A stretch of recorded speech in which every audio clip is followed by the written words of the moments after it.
어느 주간의 첫째 날, 주간의 첫째 날이 뭐죠? 월요일이 아니죠. 주일입니다. 그리스도인의 달력은 주일부터 시작합니다. 주일에 2000년 전에 어느 주간의 첫 주일에 첫날에 일어난 사건을 기억하고 기념하기 위해서 우리가 주일날 모입니다. 그 사건이 뭐죠? 예수님께서 부활하신 날입니다. 부활하신 날. 부활하신 것을 축하하고 기념하는 날이 바로 주님의 날입니다. 주의 날입니다. 다시 말해서 주님은 사망도 다스리시는 주요, 새 생명의 주인이시란 말이죠. 제 주인, 부활의 증주인이시라는 거죠. 이 사실을 아직도 죽음의 세력 안에 많은 사람들이 죽음을 두려워하고 살잖아요. 제일 두려워하는 게 왜? 죽을까 봐. 암에 걸려서 내가 암인데 죽으면 어떡하지? 이 죽음에 매우 종노릇하고 있잖아요. 많은 사람들이. 죽음의 세력 아래에 신음하고 있는 사람들에게 바로 이 사실을 증언하고 선언하고 선포하기 위해서 바로 그래서 주일로 우리가 모여서 기념하는 것입니다. 이것이 바로 주님의 날, 오늘 주일에 가장 참된 뜻입니다. 그러니까 모든 주일이 사실 부활주일이에요. 물론 우리가 부활주일을 따로 정해서 오늘 지키지만, 그러나 우리가 주일 모이는 이유가 바로 예수님의 부활, 죽음의 권세를 다 파괴하시고 깨뜨리시고, 그리고 생명의 주인이신 주님, 죽음 아래 종노릇하고 두려워하는 모든 사람들에게 참으로 예수님이 부활이고 생명이라는 것을 선언하고 증거하는 날로 우리가 주일을 지키고 주일을 기념하는 것입니다. 그래서 주일은 부활하신 주님이 큰 기쁨으로 제자들에게 찾아오셨어요. 이 기쁨의 날입니다.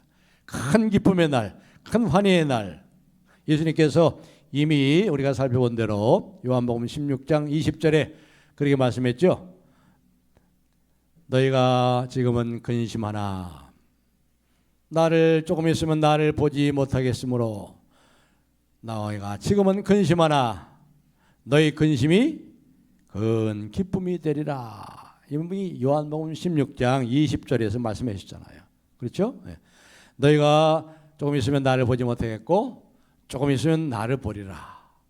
그러나 이제 너희의 슬픔이 변하여 큰 기쁨이 될 것이다. 이미 최후의 만찬에서 예수님께서 요한복음 16장에서 이미 말씀하신 거예요. 예수님이 뭘 다 예언하시는 거죠. 제자들은 그 말이 뭔지 몰라요. 나중에 대해서 이제 알지만 우리는 다 알죠. 예수님이 십자가에 죽으실 것 때문에.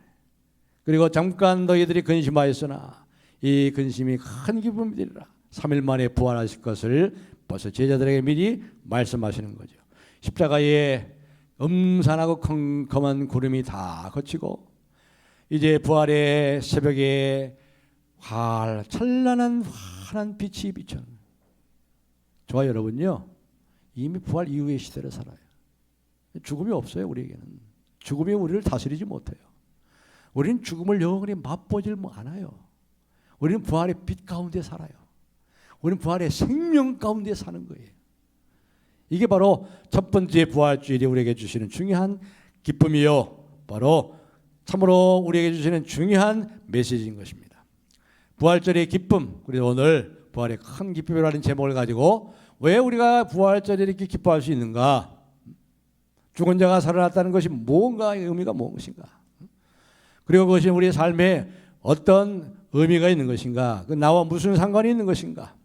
그걸 한번 이 시간에 살펴보면서 여러분들이 좀 이제 어깨를 좀 펴세요. 이제 코로나도 이제 어느 정도 정리가 되고 내일부터 또 거리 제한도 없어진다고 하니까 빨리 마스크에서 해방돼야 되는데 그것도 우리 주님께서 곧 허락할 줄로 믿습니다. 그날 바라보면서 어깨를 좀 펴시고 여유 있게 여유를 좀 가지세요. 그리스도인들은 이미 죽음의 문제 해결한 사람들인데 인간의 가장 큰 문제, 죽음의 문제를 해결한 사람들이 좀 여유가 있어야 되잖아요. 긴장을 푸시고 마음 편하게 주님이 주시는 이 안식을 누리면서 좀 당당하게 이 세상을 믿음으로 승리하시길 바랍니다. 이 하나님이 주신 이 기쁨, 부활의 기쁨은요, 작은 의미의 기쁨이 아닙니다. 어떤 순간적인 그런 의미의 기쁨이 아닙니다. 잠시 잠깐 있다가 사라질 그런 기쁨이 아닙니다. 이것은 우주적인 기쁨입니다. 온 세상을 감싸는 기쁨입니다. 부활의 사람들은 우리는 그래서 기뻐하고 가슴 벅차는 사람들입니다. 왜 그랬죠? 왜 그래요? 우리 하나님이, 우리 하늘 아버지가, 저와 여러분의 아버지가 모든 것을 통제하고 다스리시기 때문에 그래요. 죽음도 통제하고 다스리시기 때문에. 누가? 저와 여러분의 아버지가. 여러분 걱정할 거 아무도 없어요. 아무도 염려할 거 없어요. 우리에게 걱정하지 말라, 염려하지 말라. 무엇을 먹을까 마실까, 무엇을 입을까 걱정하지 마라. 우리 하늘 아버지가요 모든 것을 다스리고 있다는 거예요. 통제하고 있다는 거예요. 죽음까지도 통제하고 다스리고 계시다는 거예요. 아무것도 하나님을 좌절시킬 수 없다는 것입니다. 구약의 모든 선지자들이 수천 년 동안 창세기부터 말라기까지 선지자들이, 예언자들이 예언했던 이 말씀이 이루어진 것을 우리가 알잖아요. 메시아가 오신다고 그랬잖아요. 2000년 전에 오셨죠. 우리 죄를 위해 죽으시고 우리 의롭다 하시고 하나님의 영광의 나라 옮기시려고 우리 영원한 생명을 주시려고 부활하셨죠. 새 하늘과 새 땅이, 이 땅에 이미 왔죠. 천국이 임했죠. 임했지만 아직 오지 않았죠. 완전히 주님이 다시 오시는 날, 재림하는 날 새 하늘과 새 땅이 완성될 것입니다. 물론 우리가 이 세상에 사는 동안 슬픔도 있어요. 그렇죠? 수고와 슬픔뿐인 인생입니다. 그러나 부활 이후에 사는 우리들은 슬픔 중에도 즐거워하는 믿음의 비밀을 가진 사람들이에요. 슬픔 가운데에서도 기뻐할 수 있는 이유가 있습니다. 근거가 있습니다. 왜 그래요? 우리는 이 이야기의 결국을 알잖아요. 우리는 이 이야기의 끝을 압니다. 내 인생의 이야기의 결국을 알잖아요. 이 인류의 역사의 이야기의 끝을 알기 때문입니다. 그 끝이 뭐예요? 우리 주님이 살아나셨잖아요. 주님이 부활하셨잖아요. 무덤이 비었잖아요. 무덤이 비었잖아요. 인간을 가두는 그 무덤이, 죽음의 저주로 가두는 이 무덤이 비었단 말이죠. 비었단 말이에요. 여러분, 빈 무덤이 가르치는 진실이 많습니다. 어떤 진실이 있을까요? 빈 무덤이 우리에게 가르치는 진실은요, 세상의 일이 우리 손에 달려있지 않다는 거예요. 우리가 예수님을 걱정할 필요가 없다는 거예요. 우리가 예수님을 돌볼 필요가 없다는 겁니다. 예수님이 우리를 돌보시지 우리가 예수님을 돌본다는 게 아니에요. 우리 주님이 우리를 걱정하시지 우리가 예수님을 걱정할 필요가 없다는 거예요. 우리 예수님께서 자신의 문제를, 온 인류의 문제를, 저 여러분의 문제를 다 처리하실 수 있다는 것을 우리에게 가르쳐 주는 것이 바로 빈 무덤의 첫 번째 진실이에요. 그렇기 때문에 우리 성도님들, 우리가 열심을 품고 주를 섬기고 교회 봉사들 열심히 하고 신앙생활들 열심히 하고 좋습니다. 그거 좋아한 거예요. 그러나 거기에 지나쳐가지고 너무 신앙에 대해서 고민하고 너무 갈등하지 마세요. 너무 우리 서울남북교회에 대해서 걱정하지 마세요. 너무 걱정하지. 교회에 대해서 걱정하는 사람이 많더라고. 물론 무관심하는 것보다 낫죠. 무관심하는 말은 안 해요. 너무 걱정하지 마세요. 우리 주님이 다 걱정하고 계세요. 주님이 다 처리하고 계세요. 이게 빈 무덤의 진실인 거예요. 교회가 우리 손에 달려있지 않아요. 하나님의 나라가 우리 손에 달려있자고 생각하는 것은 얼마나 어리석은 거예요. 그렇지 않아요. 이것이 빈 무덤이 우리에게 말하는 첫 번째 진실이에요. 뭘 그렇게 걱정합니까? 뭘 그렇게 교회에 대해서 걱정하십니까? 걱정하지 마세요. 이게 빈 무덤이 우리에게 가르쳐주는 첫 번째 메시지인 거예요. 그래서 사랑하는 성도님들, 이제 우리가 부활 이후의 시대를 살잖아요. 2000년 예수님 부활하셨잖아요. 부활 이후에 사는 우리들은 좀 긴장을 푸시고 넉넉하게 사세요. 넉넉하게 좀. 지금 여유를 가져. 예수님 사람이 여유가 있어야지. 아등바등하고 말이지 뭐. 뭐 살겠다 죽겠다 이게 말이 됩니까? 이게 예수님 사람들이 좀 넉넉하게 여유를 가지고 하나님 주신 안식을 누리며 살아야지. 천국이 왔잖아요. 의와 평화 희락의 천국이 왔잖아요. 이게 빈 무덤이 우리에게 권면하는 복된 복음의 말씀인 것입니다. 하나님이 스스로 하나님의 나라를 세워가요. 하나님이 피로 값주고 서울남북교회를 세웠기 때문에 하나님이 서울남북교회를 세워가시는 거예요. 너무 걱정하지 마세요. 하나님이 정하신 시간에 하나님이 정하신 곳에 하나님의 나라를 세우실 것입니다. 우리들이 하나님 나라를 위해서 할 수 있는 거 아무것도 없어요. 우리 없어도 하나님은 하세요. 그런데 우리 붙여주시니 얼마나 감사해요. 야, 너도 이 기쁨에 이 일에 들어와.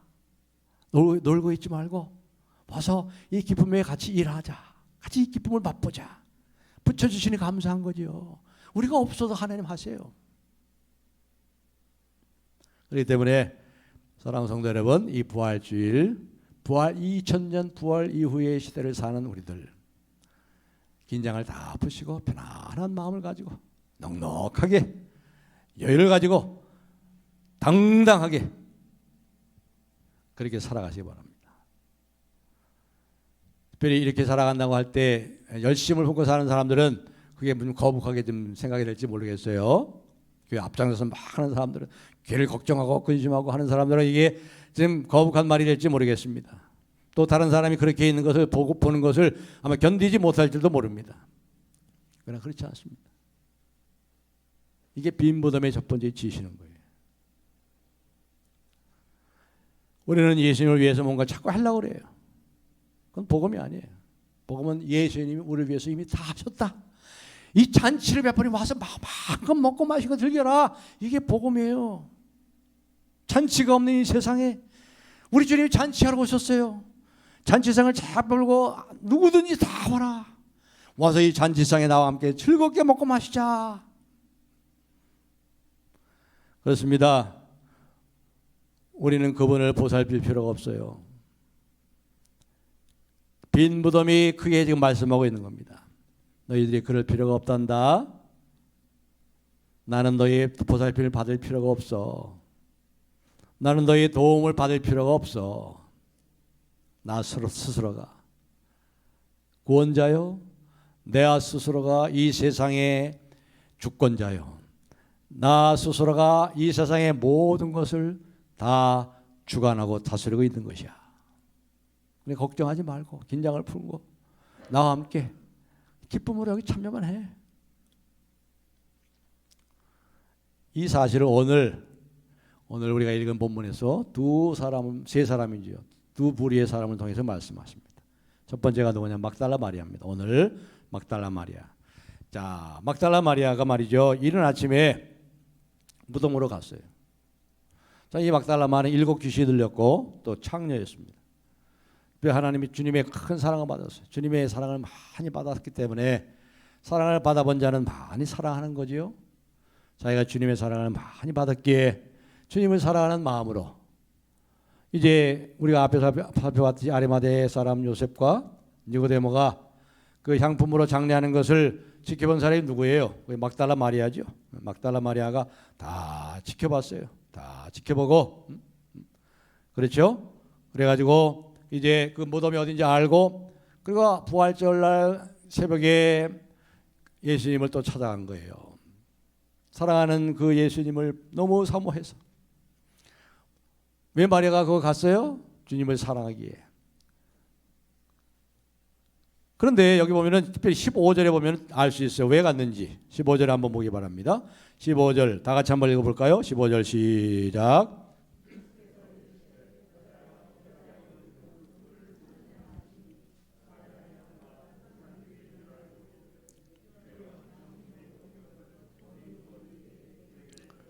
그리하면 내가 가져가리이다. 예수님의 시신을 가져가려고. 그러니까 제일 처음 왔다가 제자들에게 말하고 1절에 가서 제자들에게 말한 다음에 제자들은 그냥 갔어요. 빈 무덤을 보고 그냥 갔어요. 근데 이 마리아는 그냥 있으면서 그 다음에 일어난 일을 우리가 읽은 거잖아요.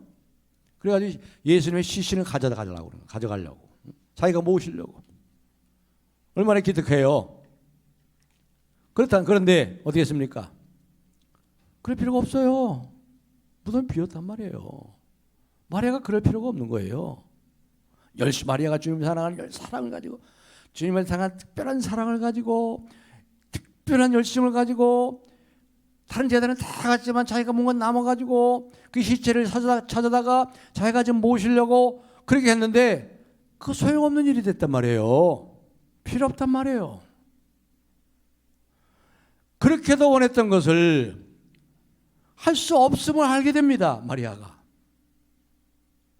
이미 그 무덤을 막았던 그 돌도 굴러가고 시신이 없어졌어요. 그러니 마리아가 할 일이 없어요. 할 일이 없어. 시신을 가져가려고 했는데 다 소용없게 됐어요. 그리고 여기부터 한번 보세요. 자, 마리아도 그렇죠. 자, 그 다음에 이제 1절 2절에 가서 베드로와 다른 제자, 그 다른 제자는 누구죠? 바로 사도 요한을 말하죠. 요한복음을 기록한 요한입니다. 1절 2절 한번 우리 다 같이 읽어보겠습니다. 시작. 안식 후 첫날 일찍이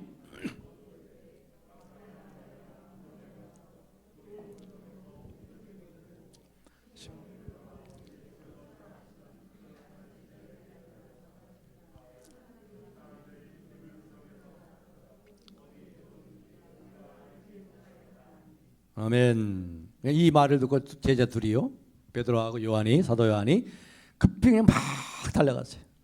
근데 누가 빨리 달려가는 이 사도 요한이 재빠른 것 같아요. 사도 요한이 먼저 도착한 거예요.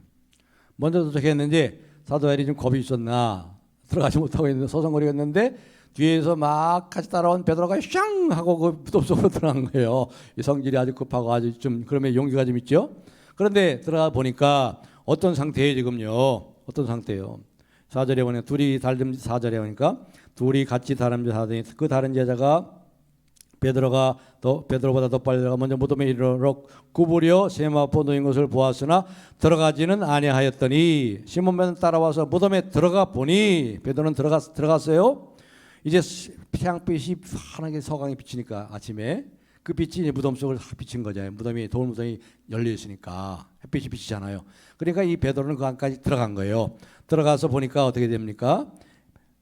머리를 쌌던 수건은 세마포와 함께 놓이지 않고 딴 곳에 쌌던 대로 놓여 있더라. 제가 이제 언젠가 부활절날 이 말씀을 생각했죠. 여러분 여기 그가 우리가 지난주에 생각해봤듯이 예수님이 장례를 치른 사람이 누구죠? 하나님의 새로운 가족인 아리마대 사람 요셉과 니고데모지요. 아리마대 사람 요셉은 큰 부자였어요. 니고데모도 마찬가지고. 여기 보면은 그 향품을 얼마나 썼다고 그래요? 그 앞에 보니까 39절에 나오죠. 39절. 일찍이 그 앞에 19장 39절입니다. 19장 39절. 일찍이 예수께 밤에 찾아왔던 니고데모도 몰약과 침향 섞은 것을 100리트라쯤 가지고 온지라. 모량과 침향 섞은 거 100리트라면요. 100리트라 거기 1번하고 맨 아래 나눠져 오면은 1리트라는 약 몇 g이에요? 327g. 그러니까 100리트라면 32.7kg예요. 32.7kg. 여러분 이 아리마다 사람 요셉은 큰 부자라고 그랬잖아요. 니고데모도. 이 돈으로 오늘날 돌로 하면 얼마나 될까요? 다시 말하면 예수님을 어떻게 누구처럼 장사 지낸 거예요? 왕의 장례를 치는 거예요. 왕이. 예수님 왕이시잖아요. 그러니까 아리마대 사람 요셉과 니고데모는 왕의 장례식을 치른 거예요. 그 증거가 뭐냐면 여기 보면 유향과 여기 침향을 100리트라 32.7kg. 오늘날 돈으로 환산하면 3억입니다.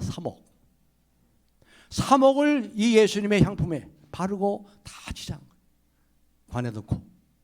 그러니까 여러분 생각해 보세요.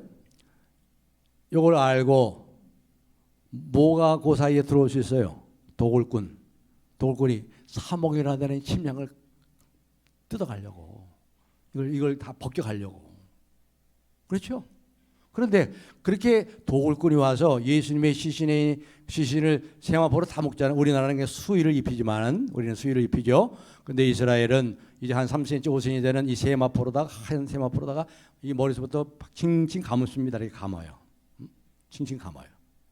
그러니까 그 안에 거기다가도 뭘 침향가 저기 다 했죠. 다 칠하고 다 뿌리고 또 거기다 또 얹혀놓고 이게 3억이란 말이죠. 도굴꾼이 하면 그걸 하려고 어떻게 했어요?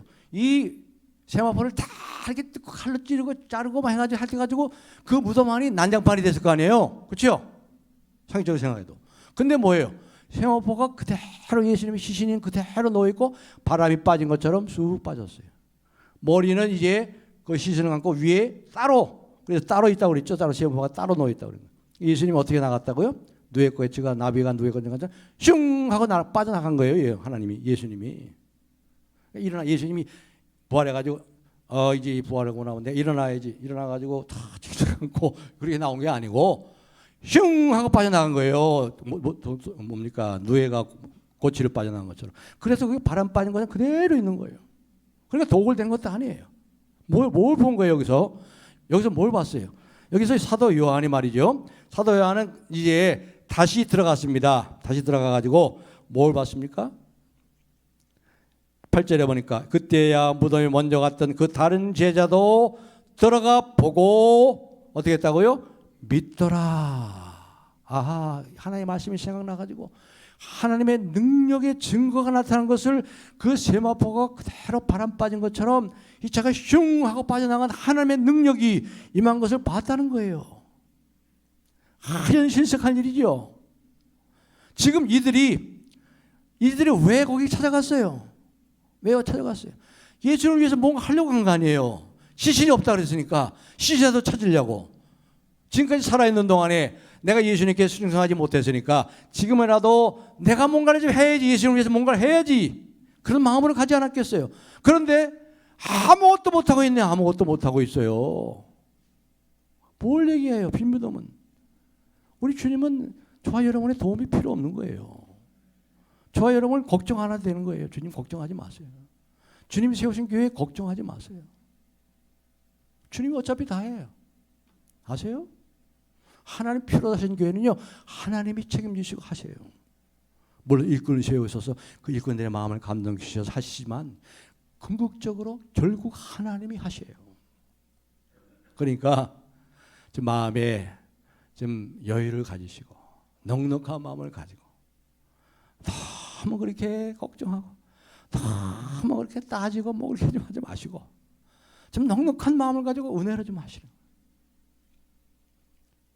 빈 무덤이 선포하는 첫 번째 메시지예요. 한 단어로 요약할 수 있어요. 바로 은혜입니다. 은혜. 은혜가 뭐예요? 하나님이 우리를 위해서 베푸시는 거예요. 우리를 위해서. 우리가 은혜를 얻기 위해서 하나님께 뭘 해야 되는 게 아니에요. 헌금 많이 하고 봉사 열심히 해야 은혜 받는 게 아니에요. 거저 주시는 거예요. 그 은혜 감사해서 우리가 감사 헌금도 하고 주님께 죽도록 충성하고 봉사하는 거죠. 감사해서, 너무나 감사해서. 그 은혜를 갚을 길이 없어서 엎드려 절하고 경배하는 거예요. 그렇기 때문에 은혜는 종교와 반대가 되는 거예요. 종교는 뭐예요? 자기가 공로를 쌓아. 자기가 신에게 도달하려고. 사닥다리의 종교는 차닥다리예요. 한 걸음 한 걸음 자기 힘으로 올라가, 죽어라고 올라가. 도를 쌓고 깨닫고 또 반성하고 내가 또 좋은 사람이 돼야지.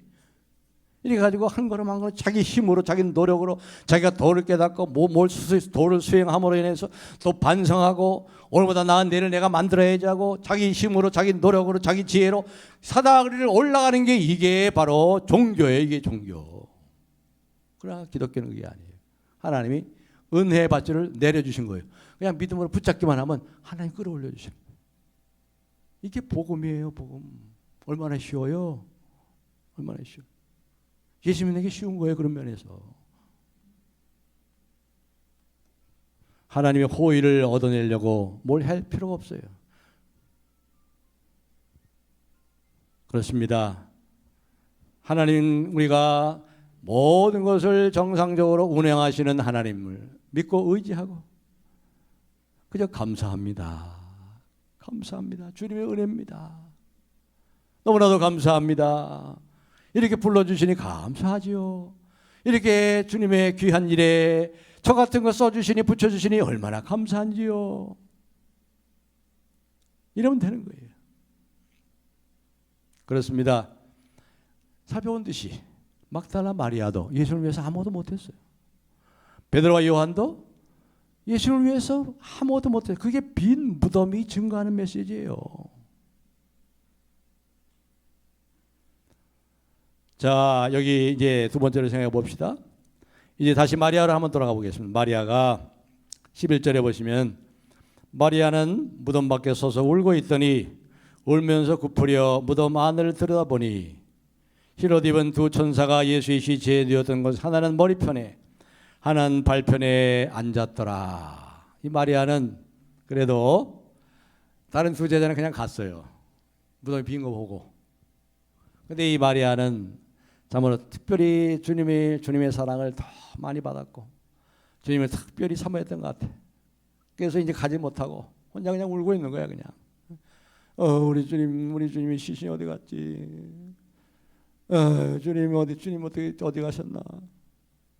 울고 있는 거예요. 울고 있어요. 그렇죠? 그런데 바로 그때 이제 또 자세히 이렇게 울면서 또 다시 행여나 하는 마음으로 이제 햇빛이 사랑 비춰서 무덤 안을 비추니까 이 마리아가 또 이렇게 두리번거리면서 웃고 부려가지고 보는 거예요. 저 무덤 안 무덤 속을 혹시 또 다시 예수님 시체가 거기 있는 거 아닌가? 그런데 거기 마침 누가 있었어요? 예수님의 시신의 발치에 천사가 하나 앉아 있고 예수님의 시신 머리 부분에 또 다른 천사가 있어요. 그래서 그 천사들이 이렇게 얘기합니다. 13절 보시면 천사들이 이르되 여자여 어찌하여 우느냐 이르되 사람들이 내 주님을 옮겨다가 어디 두었는지 내가 알지 못함이다. 그리고 나서 말이죠. 나서 구부려서 안을 보다가 이게 뒤를 이렇게 다시 뒤로 돌아선 거예요. 14절에 나오죠. 이 말을 하고 뒤로 돌이켜 예수께서 서 계신 것을 보았으나 예수이신 것을 알지 못하더라. 예수님이 서 계셨는데 예수님이 살아계서 꿈에도 살아계시다가 생각지도 못한 거죠. 근데 예수님이 뒤에 서신 것은 예수님인데 알지 못하고 있어요. 근데 그때 어떤 음성이 들려요? 마리아야. 꿈에도 그리던 낯익은 음성이 들린 거예요. 그 음성을, 그 목소리를 어떻게 잊을 수가 있겠습니까? 7 귀신 들렸던 자기를 고치고 새로운 삶으로 인도해 주신 자기의 일생을 바꿔놓은 그 목소리를, 그분의 목소리를 이 마리아가 어찌 잊어버리겠습니까? 그 목소리가 그의 가슴을 꽉 막고 있는 모든 슬픔의 돌을 완전히 다 굴러가게 했어요. 그러니까 그 목소리를 듣고 라보니 히브리 말로 나의 선생님, 나의 주님. 아마 성경에 기록된 아주 감격적인 장면 중에 이거보다 더 감격적인 그런 압권의 장면이 없을 것 같아요. 그 한번 생각해 보세요. 그 캄캄한 밤이 지나고 새벽에 서서히 빛이 비추는데 거기서 주님이 그 익숙한 목소리 마리아야, 그 주님의 음성을 어찌 잊겠습니까? 자기를 살리고 자기 일생을 바꿔놓고 자기의 세계에 생명을 준 그 예수님의 목소리를 어찌 잊겠어요? 라보니 나의 선생님, 나의 주님. 참으로 기쁨의 눈물이 확 넘쳐났겠죠. 그리고 환희의 눈물이 넘쳐나고 주님께 엎드려 경배합니다. 나의 주님, 라보니 나의 선생님. 이거보다도 더 아름답고 더 아름다운 장면이 어디 있겠어요? 여러분, 요한복음 우리가 지금까지 살펴봤습니다만 20장에 들어왔는데 21장까지 끝나요.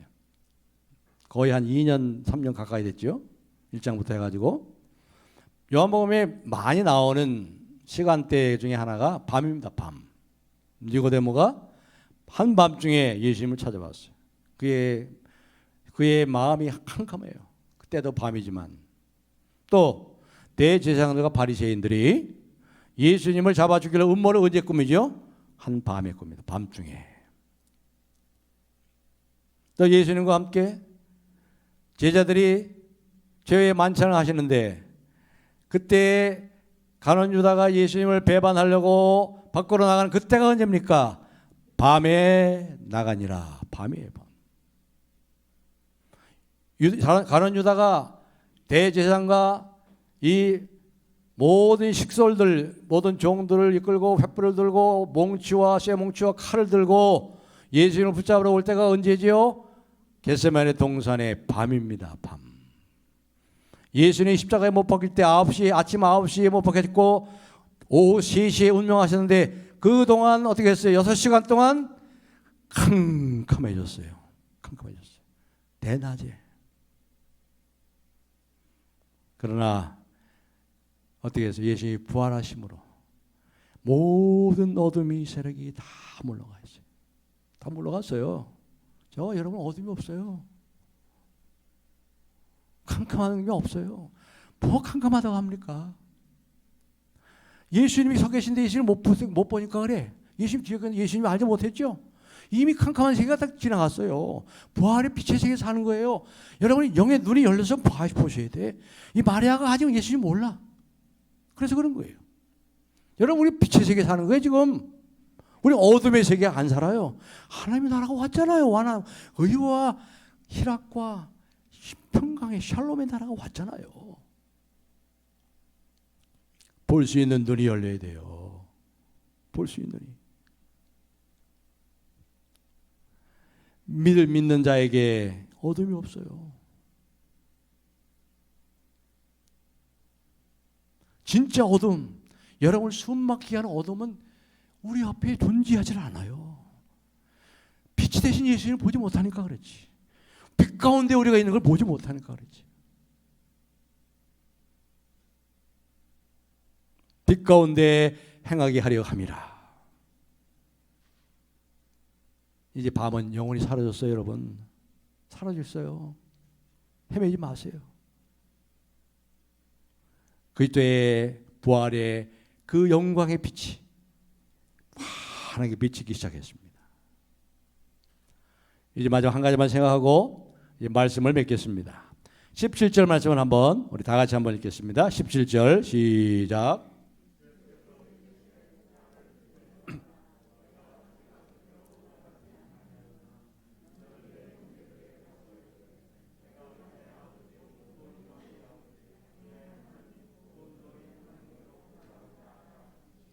아멘. 여기 이상한 장면이 하나 나오죠. 그 마리아가 너무 기뻐가지고 기쁘면 어떻게 돼요? 와라가 끼얹잖아요. 너무 기쁘면 와라가 가서 나의 주님, 나의 선생님하고 확 끼얹으려고 그러잖아요. 이게 자연스러운 반응이 아닙니까? 그러니까 예수님께서 피하셨겠죠. 피하시면서 마리아야 내 몸에 손을 대지 말라. 내가 아직 아버지께 올라가지 아니하였다. 이렇게 부드럽게 얘기합니다. 이게 무슨 말인가요? 이게 무슨 말이에요? 이 말은 지금 부활의 그 기쁨이, 지금 네가 죽은 줄 알았던 내가 살아났지? 이게 얼마나 큰 기쁨인지 알지? 그러나 이 부활의 기쁨은 이제 겨우 시작이야. 이제 겨우 시작이야. 다시 말하면 이제 마리아가 기대했던 기쁨이라는 것은 회복하는 기쁨이에요. 예수님이 다시 사셨으니까, 살아계시니까 이제 예수님이 살아있을 때 그 교제의 그 사귐의로의 회복의 기쁨 정도로만 생각한 거예요. 그러나 이게 그게 아니단 말이에요. 미래적인 엄청난 기쁨이 우리를 기다리고 있다는 거예요. 내가 아버지께로 올라가면, 그 다음에 아버지 올라가면 우리 주님이 뭐 하십니까? 성령을 보내주잖아요. 성령의 기쁨. 예수님이 성령으로 기뻐하사.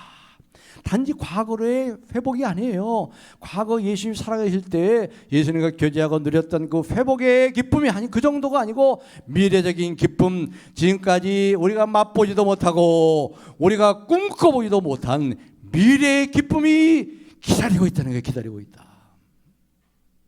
그러니까 우리 주님께서 주시고자 하는 기쁨은요, 단지 과거로의 기쁨이 아니에요. 여러분이 옛날에 예수님을 만나고 예수님 때문에 기뻐했던 그 기쁨과 비교할 수 있는 기쁨을 우리 주님이 지금 주시려고 준비하고 계시다는 거예요.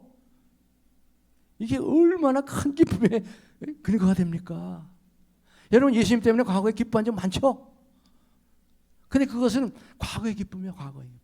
그냥 과거의 기쁨 환원되는 정도가, 회복되는 정도가 아니고 지금까지 우리가 꿈도 꿔보지 못하고 맛보지도 못한 그 미래적인 기쁨을 그분께서 주실 것을 말씀하시고, 내가 아버지께로 가면 너에게 성령을 보내주셔서 영원한 기쁨, 세상에 줄 수 없는 기쁨, 그리고 우리 주님이 재림하시는 날, 재림하시는 날, 그 기쁨의 극치의 세계로 들어가서 먼저 가신 분들은 이미 그 기쁨을 누리고 계세요. 우리 먼저 가신 권사님들, 우리 장로님들, 우리 교회 식구들, 저희 어머니, 저희 아버지, 저희 할머니 다 기쁨을 누리고 있어요.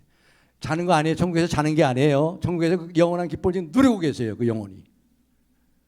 그렇습니다. 사랑하는 성도 여러분, 오늘이 부활주일 왜 기뻐해야 되는지 하나님 다 알아서 하세요. 물론 무관심하시는 마시고, 부모학교에서도 제가 이제 화요일날 10시부터 이제 부모학교 하는데 제가 늘 그래요. 우리 아이들이 36살, 37살 되었는데 아버지 이렇게 키운 거 아버지 수고 많으셨죠? 그러니까 뭐 수고 뭐 했냐? 나 사실 저는 아들을 위해서 키우기 위해서 뭐 한 게 없는 것 같아요. 우리 집사람은 아들을 위해서 키우기 위해서 고생을 많이 한 건 제가 기억한다. 저는 아무것도 한 것도 없어. 그러니까 그렇게 얘기하는 나 별로 널 키우겠는데 별로 한 거 없다. 그래요 아버지. 하나님이 다 키워주셨어요. 자기들도 이제 아이를 키워보니까 하나님이 다 키워줬어요. 여러분 하나님이 다 키워줘요. 그래서 기뻐하는 거예요. 하나님 알아서 다 하셔. 우리가 하나님 일 걱정할 필요 없어요.